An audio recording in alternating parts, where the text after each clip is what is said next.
ఈరోజు ఒక చిన్న విషయం చెప్తా. ప్రతి మనిషి సంతోషం కావచ్చు, ప్రశాంతత కావచ్చు, రిలాక్స్మెంట్, జీవితం పట్ల కొంచెం విశ్రాంతి అంటే కొద్దిగా పీస్ఫుల్, ఇవన్నీ చాలామందికి అవసరం. కానీ దాన్ని ఎలా మనము ఆలోచించాలి, చూసే కోణం ఎలా ఉండాలి, అది మన జీవితంలో రావాలంటే మనం ఎలాంటి సిచ్యువేషన్ని కరెక్ట్గా డీల్ చేయాలి అనే పెద్ద పెద్ద ఈ ప్రశ్నలకు పెద్ద సమాధానం ఏం లేవు. రమణ మహర్షి గారు చెప్పిన మాట ఏంటంటే, ఎవరి దగ్గర ఎక్స్పెక్ట్ చేయకపోతే సగం దరిద్రం పోతుంది అన్నాడు. నీ సంతోషం ఎక్కడో లేదు, నీ ప్రశాంతత ఎక్కడో లేదు. నువ్వు ప్రతీదీ ఓవర్గా రియాక్ట్ అవుతావు, ప్రతీదీ ఎక్కువగా ఆలోచిస్తావు, ప్రతీదీ ఎవరి దగ్గరనో ఏదో ఆశిస్తూ ఉంటావు. ఆశించడం మానేస్తే సగం దరిద్రం పోతుంది మన ఆలోచన, మన మైండ్లో కావచ్చు. ఒకరు మనకి నచ్చినట్టు ఉండాలి అనుకుంటాం కదా, అలా నీ మైండ్లో నుంచి తీసేయి, ఇంకొంచెం సంతోషం యాడ్ అవుతుంది.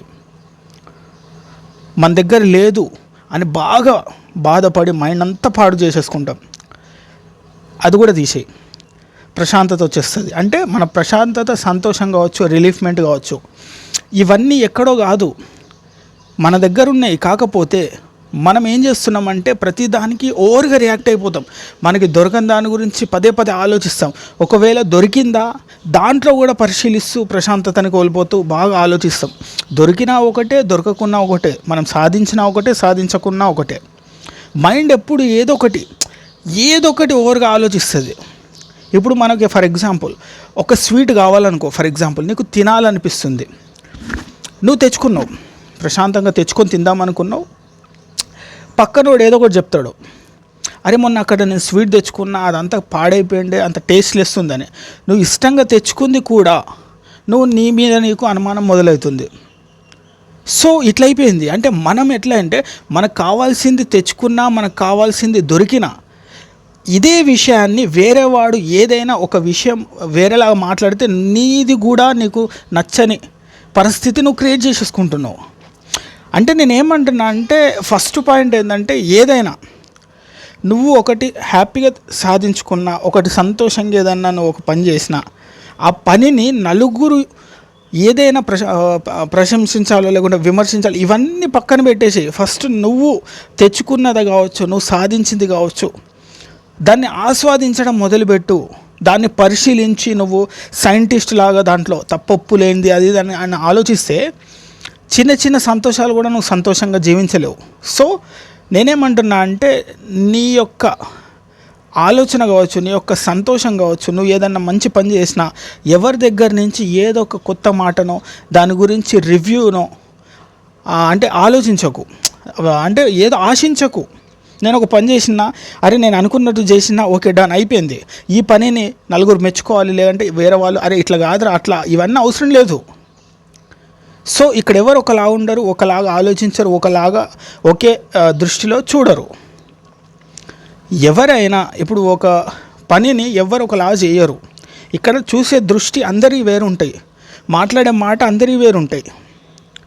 సో నేను అనేది అదే, దొరికిన దాంతో సంతోషంగా ఉండు, ప్రతీది ఎక్కువ పరిశీలించకు, ప్రతీది భూతద్దంలో చూడకు, ఎదుటి వాడి దగ్గర ఏది ఆశించకు, నాకు అది కావాలి ఇది కావాలి, వేరే దగ్గర నుంచి ఏది ఆశించకు, సగం దరిద్రాలు పోతాయి. ఇంకో విషయం ఏంటంటే దీంట్లో ప్రతీది పెద్దగా ఆలోచిస్తారు. ఇక్కడ చాలామంది రెచ్చగొట్టడానికి రెడీగా ఉంటారు. నువ్వున్న పరిస్థితిని కూడా అర్థం చేసుకోకుండా ఇక్కడ రెచ్చగొడతారు, ఎందుకంటే వాళ్ళకి అదే పని. ఇక్కడ మళ్ళీ ఇంకో విషయం మనం ఆలోచించాలంటే సమస్యలు అంటూ పెద్దగా ఏముండవు. ఇప్పుడు నీ సంతోషం, ప్రశాంతత, నువ్వు ఒక ప్రశాంతమైన జీవితాన్ని ఎందుకు పాడు చేసుకుంటున్నావు, ఎందుకు దూరం చేసుకుంటున్నావు అంటే నీ మైండ్ పక్కన వాళ్ళ దగ్గర పెట్టేసుకున్నావు. ఫర్ ఎగ్జాంపుల్ ఇక్కడ చాలామంది అంటారు నాకు పెద్ద సమస్యలు ఏముండవు, ఆరోపణలు ఉంటాయి. ఎవడొక్కడు ఒక రాయి వేస్తాడు, దాని గురించి ఆలోచిస్తాం. ఎవరొక్కళ్ళు ఒక మాట అంటారు, దాని గురించి ఆలోచిస్తావు. నీ జీవితాన్ని అందరి నోట్లో పెట్టేసుకున్నావు. వాళ్ళ నుంచి వచ్చే నోటి మాటల్లోనే నీ జీవితాన్ని పెట్టేసుకుంటున్నావు.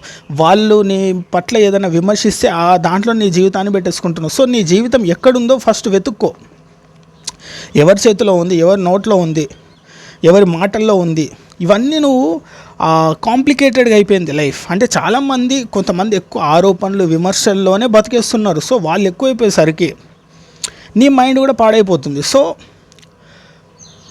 ఎవరి దగ్గర ఏది ఎక్స్పెక్ట్ చేయకు. నీ రక్త సంబంధికులు కావచ్చు, నీ వాళ్ళు కావచ్చు, ఫ్రెండ్స్ కావచ్చు, బయట కావచ్చు, ప్రపంచపరంగా ఇక్కడ అన్ని వింత వింత జీవరాశులు, జీవిత ఆలోచనలు, విమర్శలు, మనుషులు రకరకాలు వస్తాయి. ప్రకృతి పరంగా ప్రతి ఒక్కళ్ళు ఒకటే. ప్రకృతిలో అందరు వేరు వేరు కాదు, అందరం ఒకటే. సో ఒకటే దృష్టిలో పెట్టుకో. ఎవరి దగ్గర ఏది ఆశించకు, ఎవరి దగ్గర ఏది స్పెషల్గా ఎఫెక్ట్ అంటే ఎక్స్పెక్ట్ చేయకు. ఇది ఇంకో విషయం ఏంటంటే, నీ గురించి ఇలానే మాట్లాడాలి అనేది క్రియేట్ చేసుకో. సో ఫస్ట్ పాయింట్ ఏంటంటే, నీది అనేది నీ చుట్టూ దగ్గర నుంచి వదిలేయి. ఫస్ట్ నువ్వు ఒక వింత జీవివి. ప్రకృతి పరంగా నువ్వు అందరం ఒకటే. ప్రకృతి పరంగా నువ్వు సరిసమానం. సో ప్రపంచపరంగా ఇక్కడ ఏది ఎక్స్పెక్ట్ చేయకు, ఎవరి దగ్గర ఏది ఆశించకు.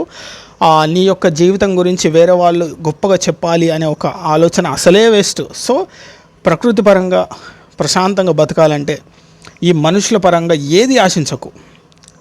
ఆశించి నీ కోసం ఏదన్నా చేసి తర్వాత చేసిన అని చెప్పే వాళ్ళే నిన్ను ఈరోజు గొప్పగా మాట్లాడి తర్వాత నిన్ను విమర్శించే వాళ్ళే. ఈరోజు నీతో ఉన్నోళ్ళు రేపు ఉండకపోవచ్చు.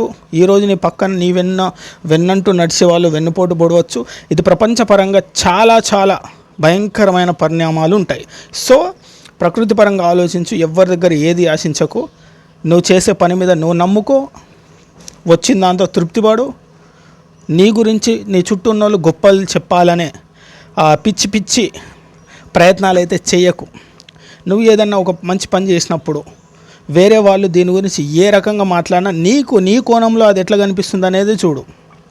సో నీకు నచ్చిన పని చేసినా, నచ్చిన ఫుడ్ తిన్నా, నచ్చినట్టు బతికినా, నీ చుట్టూ ఉన్న వాళ్ళ రివ్యూస్ అంటే వాళ్ళ యొక్క సలహా నీ పైన ఎక్కువ ప్రభావం పెంచుకోకు. సో ఉన్నది ఉన్నట్టుగా జీవించడమే జీవితం అని తెలుసుకో. సో ఇవన్నీ సింప్లిఫై చేసుకొని ఆలోచించుకో నీకు నువ్వు.